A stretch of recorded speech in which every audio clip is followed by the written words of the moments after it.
Hey guys, Wells Knight here, and welcome back to The Binding of Isaac Afterbirth Plus. I've been thinking about our situation, and I've decided I feel a little bit guilty about playing on my save file, and I've decided we're going to start a brand new save file and do all of the things together, and I'm going to try and do a little bit better job of explaining the game and all that. Oh, I started on normal. I didn't mean to start on normal. I meant to start on hard. Exit. New run. Hard. There we go. We're going to start off as Isaac. This is a game that is really about unlocking all the things. This is a game that is really kind of an achievement hunter type of game. Every run is different. Every run is varied. But I feel a little guilty when I'm playing on my own, because I do play some runs and stuff that I don't record. And I feel a little guilty if I unlock something cool, and it wasn't something that I got to share with you guys because I wasn't recording at the time. So I've decided that we're going to start a brand new save file, and this is going to be basically my Let's Play save file. This is going to be a save file that we'll play through together, and we'll unlock all the things together. Now, that also means that the first few runs are not going to be able to go as far as some of the runs that I have already posted, because you have to unlock those later bosses and stuff before you can advance further in the game. There's a lot of items that I don't have unlocked now that we're going to have to unlock together. But I'm planning for this to be a pretty long series on my channel, because it's a fun game to just kind of sit down and play. It lets me kind of unwind and just kind of relax and, kick back and have a good time. So I think this will be good. Speed upgrade, range down. Not the best of the mushrooms, but you know what? It's okay. At least we're fast. Ooh, stay away. We're going to have to kind of clear these rooms. This run should go basically to Mom's foot. So 6 floors. That also means that these next several episodes are going to be a bit shorter than the previous episodes as well, which I think is a good thing, because part of the reason those episodes were really long is because I'm kind of a meticulous player when it comes to this sort of thing. I like to really kind of check every fire and all that kind of stuff and make sure that, I'm going as quickly as not as quickly as I can, but I'm making sure that I catch all the drops and all the stuff like that. I want to make sure I don't miss anything on any floor, but that also means that each run can be really long. Like that first video that I posted was like an hour and 15 minutes long, and that's a pretty significant time commitment as a viewer. If you're someone who wants to watch the full run, that means you got to block out an hour and 15 minutes of your day, and that's a pretty long video. The second one was a bit shorter than that, and I know some people like the longer runs, and we will have longer runs over the course of this series, but we have to unlock we basically have to unlock the ability to have those longer run first. This also is going to give me a chance to kind of explain the game a little bit better, because reading through the comments on those first couple videos, there were a few people, quite a few people in fact, who left comments and said, I'm not super familiar with The Binding of Isaac. I've never seen it before, or I've seen it, but I don't really know anything about it. So could you please try and explain the game a little bit better? So I'm going to try and do that. I'm not going to go... I'll explain it as best I can, kind of as things come up. Essentially, this is a roguelite game. It is loosely inspired by the original Legend of Zelda as far as like the dungeon layouts and stuff like that. But the cool thing about this game is just the items. Like, you can do so many wacky, crazy things with the items. There's tons of items. There's tons of things to unlock.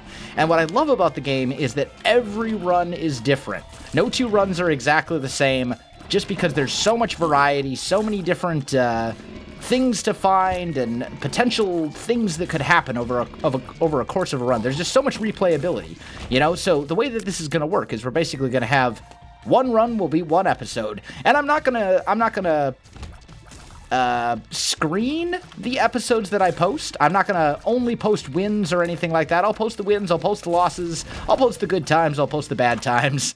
You guys get the idea. That is an awesome find. First run, Tech X, one of the best items in the game. This item is extremely powerful. It gives you the ability to fire piercing shots, and it deals a significant amount of damage as well. And you can charge it and fire a much larger shot, which is potentially very useful. Let's check our cursed room. We do have the HP. The downside to cursed rooms, you can find good stuff in there. You can also find really terrible stuff in there. We just found a guppy item, which is amazing. That's a great find. If you find 3 guppy items over the course of the game, you transform into guppy, which gives you the ability to fly and the ability to generate these like attack flies that run around and blow stuff up. And that bomb just exploded a rock and found me a crawl space, just totally on accident, which is awesome.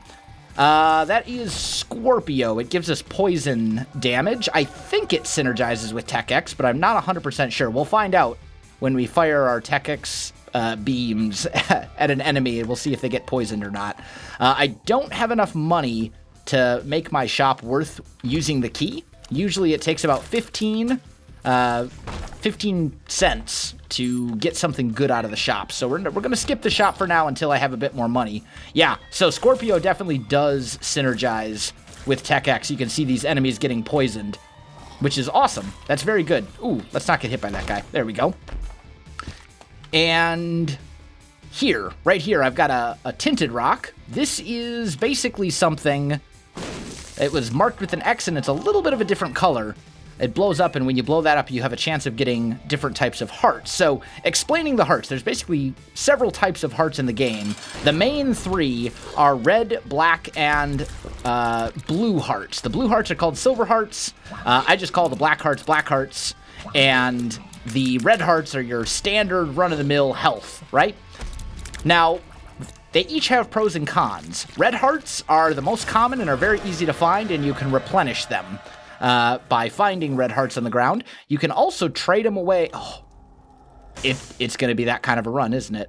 Okay, well, here we have a deal with the devil. I can trade some of my red hearts away to get these items. This item right here is Brimstone. We got to do it. It's arguably the best item in the game.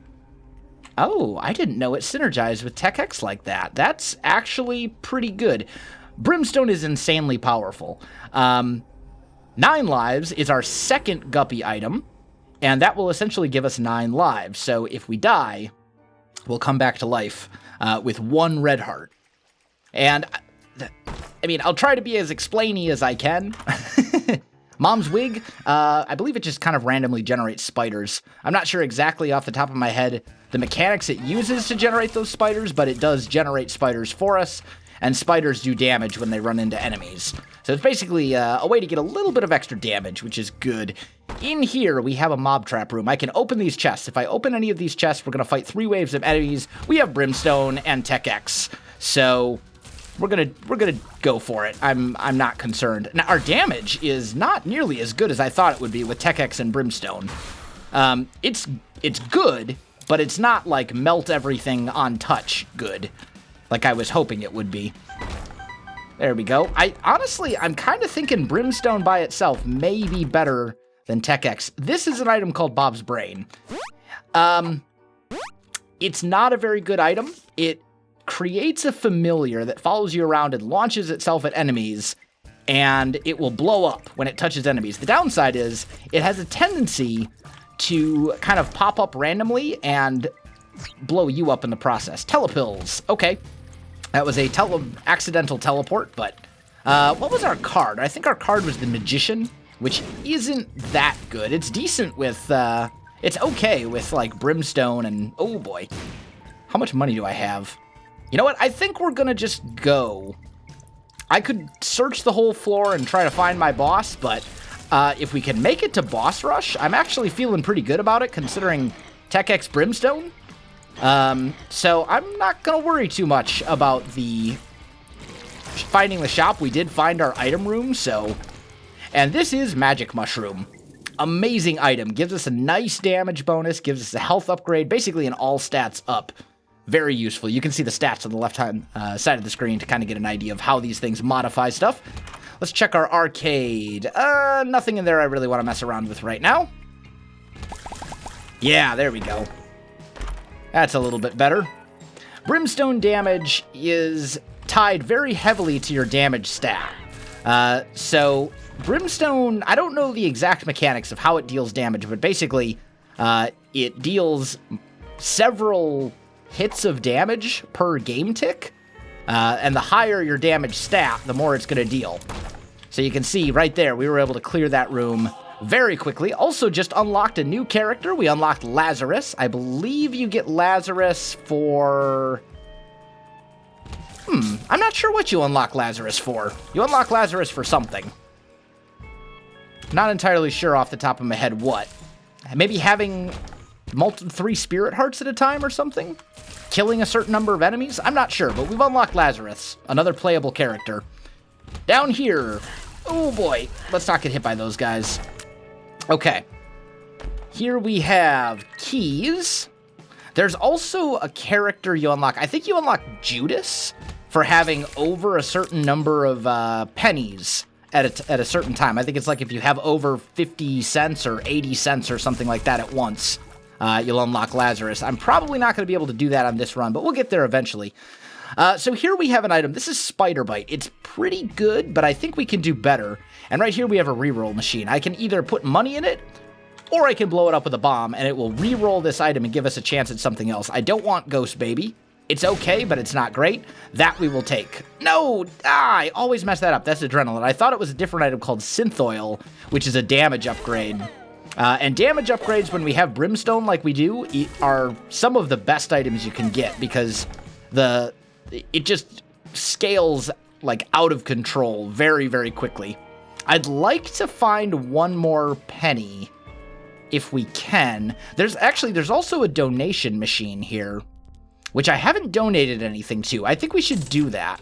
You will unlock certain things by donating money. I think the first, like, milestone is 10 cents. Yeah, there we go. We unlocked the blue map.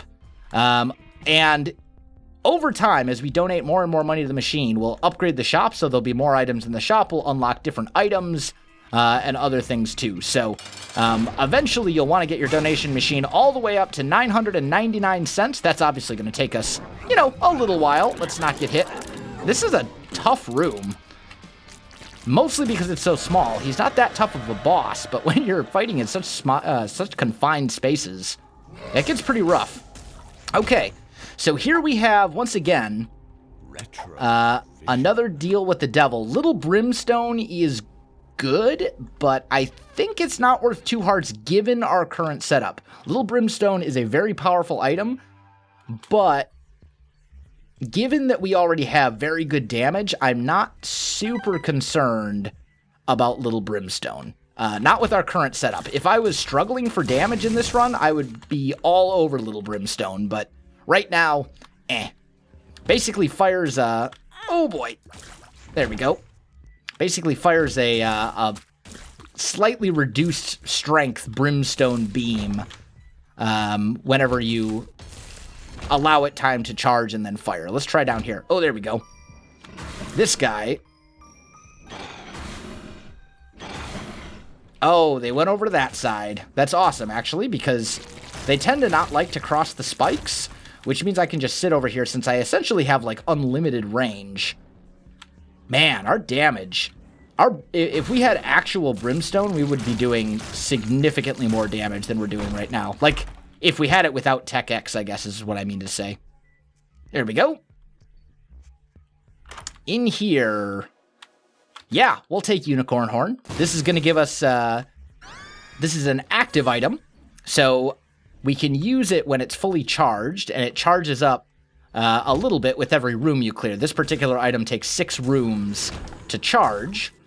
What it will do is basically give us invincibility for a relatively short period of time. That's a self-sacrifice room. I'm not going to explain those on this run, but we'll explain them. We'll explain them eventually later in the series once we actually find an occasion to make use of one. Get rid of that guy. There we go. And you can hear that laughing. That means that there is a wall master in this room, and what they do is they drop down, basically straight out of Legend of Zelda. They drop down, and if they land on you, they'll deal a little bit of damage, and they'll teleport you back to the start of the floor. So you have to run through all those rooms again. Now, there's also, in this game, secret rooms, and they have different mechanics. So this was our secret room. This is the second secret room, or the super secret room. And basically the rule for this one generating is it can't border any special room, and it can't be touching any more than one room at a time. The normal secret room only is basically... let's get rid of these guys, and then I can explain it. Ooh, Fear Shot. That's actually pretty good. That's a damage upgrade. The normal secret room is essentially touching as many rooms as, like, possible. Like, it could be bordered on 3 or 4 sides by other rooms. And then the final mechanic for finding secret rooms is that they're never directly touching a boss room, and they're never blocked on any side by something that would prevent you being able to blow up that wall. So, like, for example, over here, there's this chasm that I can't cross, so the secret room would not be the room to our right. Empress, that's actually a halfway decent card. We have a lot of bombs. I probably shouldn't have used my key on that chest, since I'm going to need it to get into my shop and my, my treasure room, my item room. Nope. Come on. Pop down. Say hello. There he is. Got him. That damage upgrade is making a pretty big difference as far as our damage output, for sure. Here we have an arcade. I was hoping for a blood bank, but that's okay. Clear that. I'm just going to blow this guy up. Kaboom. There we go. Gives us a little bit of money. Hopefully our shop will be available and we can donate some money to it. I don't think we really need the hearts or anything like that. I mean, I could go for a few more hearts, but, There is our item room right there. Hopefully we find another key. Ah, I didn't even see that guy. That's okay. This is Dog's Tooth. It will essentially let us know if we're bordering a secret room or a crawl space. And it may tell us about tinted rocks. Oh, so this is a secret room. That's what it's telling us right there. And then these guys, these blue fires, you can bomb them, and sometimes they drop spirit hearts. And spirit hearts basically are like one-time use hearts that protect your red hearts. And the reason it's important to protect your red hearts is if you go an entire floor without taking red heart damage, you have a much better chance of getting a deal with the devil. And the deal with the devil is basically your best way to get extremely powerful items. That was so bad. I cannot believe I managed to let myself get hit there. Not really interested in either of these. So we're just going to donate basically all of our money. What floor are we on? Yeah, we're on the depths 2. So this is the last floor. And there's our first store upgrade. That means going forward, we're going to have 3 items in our shop instead of just 2. So that will give us a better chance of finding good stuff. And this should be our mom fight. So let's pop our Empress card. That'll give us a bit more damage. There we go. I don't like the fact that I have no idea what my health is, but... Isaac was called. And... his mother. There we go. With the That's the game. to serve her God. I'm not going to show the cutscenes because they're not that... I mean, they're interesting in a way, but I'm not really that interested in them. And you can find them elsewhere if you really want to see them. But now we've unlocked all the things. Tons of challenges. We'll be handling some of those challenges over the course of many episodes because there's lots of them. We've unlocked new bosses. We've unlocked new items and all sorts of things. And when we look here... did I not? Oh, no, because the post-it note completion mark is not for killing Mom's foot. It's for killing Mom's heart, which is later. But there we go, guys. That is our first run on the new save file. Next time, I think we'll probably try and unlock a few more. There's also these challenge runs as well that we can unlock some cool stuff. So we'll be kind of sprinkling some of those in as well. Guys, I hope you're enjoying this series. If you have questions about things for me to explain, please do ask in the comments. I appreciate it. Otherwise, I'm looking forward to a lot of unlocks, a lot of good times. Thanks for watching. You know what to do if you enjoyed the video. Links in the description below, and I'll see you in the next one.